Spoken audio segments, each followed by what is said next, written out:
We're going to invite Sarah to give her presentation. And if you have questions, I invite you to put them in the chat box. And we may not have time to get to them, but we will make sure that Sarah gets them, and we will share the answers through our network. So welcome, Sarah. Thanks, Kathy. It's really nice to be here. I have to say, one of my favorite regions. It used to be one of my favorite conferences. And I used to proudly wear my Manitou lanyard around the office, even after Manitou wasn't Manitou anymore. So I'm always happy to see Northern Ontario folks. So I think Melody was behind this, asking me to come and share some information with you about where we are in the relationship between the Indigenous Church and the non-Indigenous Church. My position at the General Council office is reconciliation and Indigenous justice animator.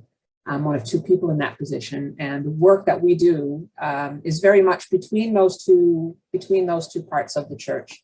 And my particular focus is on helping the non-Indigenous church live up to our apologies and to the commitments we made to the Truth and Reconciliation Commission's calls to action. Anyway, the story of our relationship is, I think, as you know, long and complex. And this is just a 15-minute starter on it, really. We could talk much more about this, and there's many ways we could do that at other points. So this is just a primer. And I also want to be super clear that I am speaking to you as a person of settler colonial heritage, not as an Indigenous person. Although I consider myself very fortunate to work within the Indigenous Ministries unit, as well as with our non-Indigenous context. So I think the most important words that I would want you to take from this discussion are self-determination and relationship. When Christian missionaries set out across what we now call Canada, Indigenous nations were here, right? They were complex, self-determining societies with their own systems of knowledge and law, their own languages, cultures, and spiritualities, and their own relationships with the land. And it's really important to begin any discussion of our relationship with the Indigenous Church by acknowledging that reality, and that the churches were part of the colonial effort to actually sever them from all of those relationships. And because of that, that's been a defining theme, I guess you could say, in our relationship. So Indigenous peoples were brought into the United Church through residential schools, through day schools, and through the creation of churches on reserves. In the history of the United Church of Canada, they were never not a part of who we are. So Indigenous peoples have been part of the United Church of Canada since it was created in 1925. They have never not been a part of who we are. But they were not acknowledged as being a part of who we are from the beginning until 2012, when a covenant was signed between the United Church of Canada and the Aboriginal Ministries Council. And the crest was redesigned to include the Mohawk language phrase, "for all my relations." So it's important to keep that piece of history in our heads. Indigenous communities of faith have always organized together in the United Church. Just recently, Indigenous communities in Ontario and Quebec gathered for their 65th annual Native Peoples Gathering. And not a lot of people know that takes place or that it has existed for that long. And I think it's important to know that organizing was really, really strong in the 1970s and the 1980s, with events such as the Morley Ecumenical Conference in Morley, Alberta, which explored both Indigenous forms of spirituality and Christianity, and really helped to shape some of the theology of the Indigenous Church. And also the Aboriginal consultations of the 1980s, which, reflecting the general activism of the time, there was all the activism around the Constitution, for example, self-determination, those consultations ended up calling for major changes in the church. Those changes included the development of the Native Ministries Division, or desk. It was literally a desk at one point. The demand for an apology for colonization, which of course took place in this region. Indigenous-led ministry training at the Dr. Jesse Soto and the Francis Sarby Centers, and the founding of the All Native Circle Conference in 1988. So those were really important structural, a really important round of structural changes helping to formalize an Indigenous church within the United Church of Canada. Now, I think many people thought that the All Native Circle Conference was the whole of the Indigenous church. I certainly did for a very long time. But nations and communities are not monoliths, and some chose other paths. So, for example, in 1998, when ANCC was formed, Indigenous communities of faith in British Columbia elected to stay with BC Yukon Conference, and that was their home, creating BC Native Ministries. And then there were a large number of faith communities in Ontario and Quebec who decided to stay with their conferences as opposed to joining ANCC. And so there's that kind of multiple ways to belong to the church as an Indigenous community of faith. Another big step came in 2009 with the creation of the Aboriginal Ministries Council. That included representatives from ANCC, from BC Native Ministries, and from Ontario, Quebec Communities of Faith. And that became, the Aboriginal Ministries Council became the joint voice of the Indigenous Church for the next 10 years. And of course, the 10 years that followed 2009 were, to put it mildly, a tumultuous time in terms of Indigenous, non-Indigenous relations in Canada and structurally for the United Church of Canada. So this was the time when we saw the church participating in the residential school settlement agreement and all of the components of that, including the Truth and Reconciliation Commission.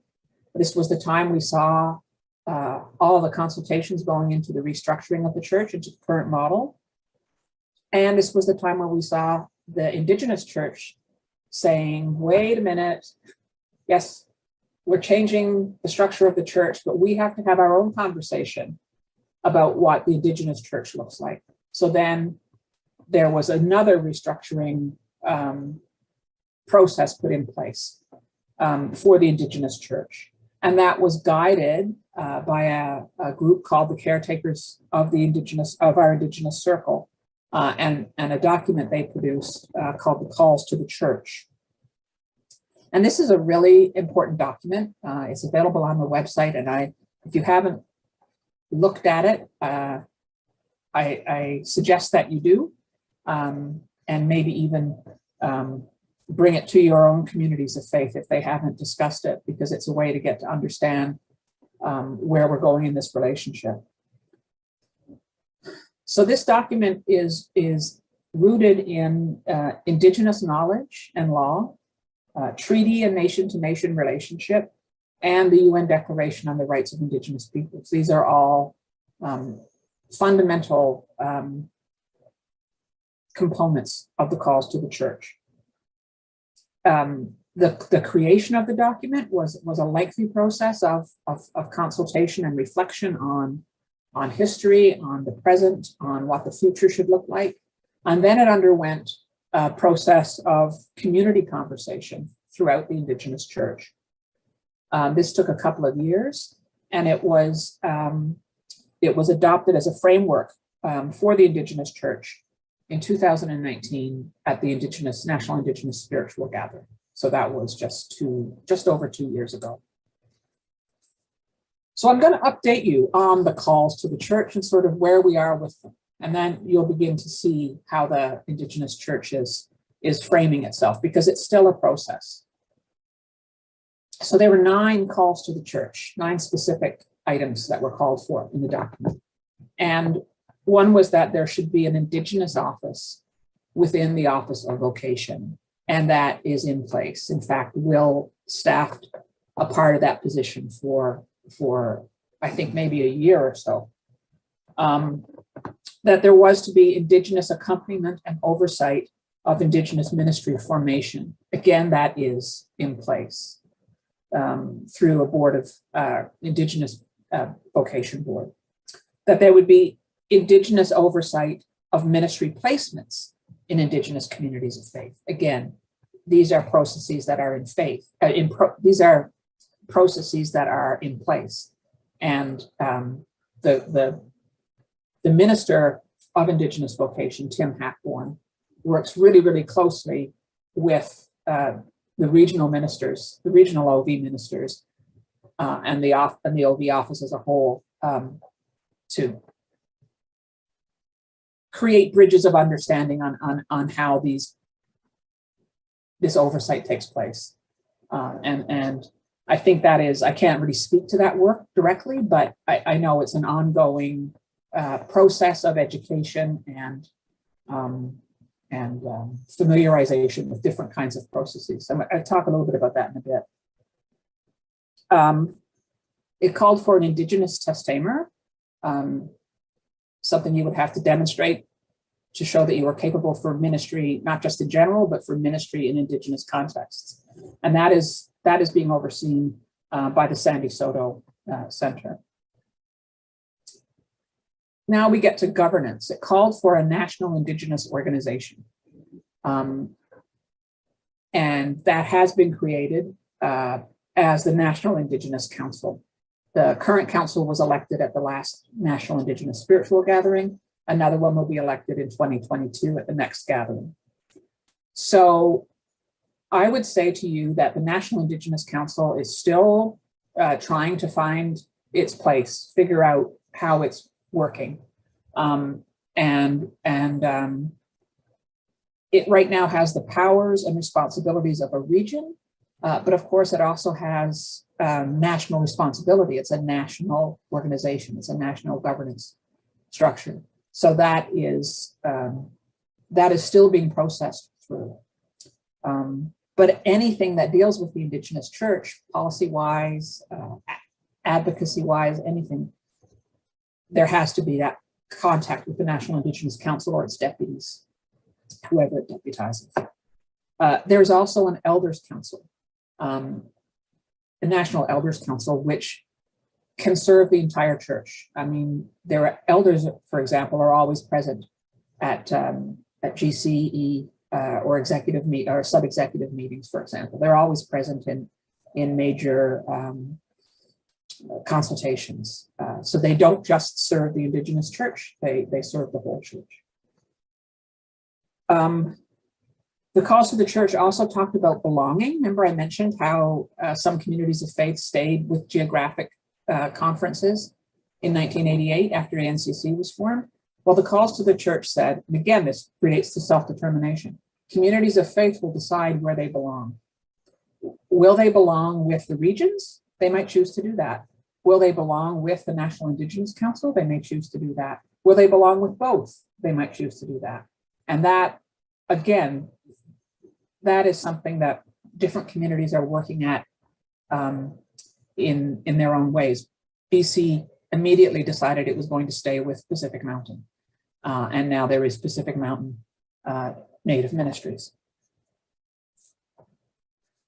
Leadership and consensus building. This is a really important one, and it relates back to the National Indigenous Council as it's trying to define its, or refine its role. That the Indigenous Church is making decisions in its own ways. And it took its inspiration for that from something that Alberta Billy said. You know, Alberta Billy was the person who gave voice to the demand for an apology. And she also said, we do things in our own way as Indigenous people. And the National Indigenous Council and its various committees are taking that seriously. And so that means they make decisions in a different way than most of us here are used to. They may take more time to make a decision. They may say this requires consultation with the elders, and we need to leave this with the elders for a month, and then they might get back to us on if they're ready to talk about it. This might require consultation in community, but it's going to take time to make decisions on some things. And so we are going to have different timelines on decision making. And that's going to be something for us to, that's going to be something for regions where there are Indigenous communities of faith to deal with, to understand. And it's also going to be something for us as a national church to understand about decision making. So I would just signal that as a growing area of work for the church as a whole. There was also a call to the church on sustainable support. The right to lands and resources is a fundamental principle of Indigenous rights, right? It's one of the key principles of the UN Declaration on the Rights of Indigenous Peoples. So how is that reflected in sustainability for Indigenous communities of faith, whether they're on reserve or if they're urban missions?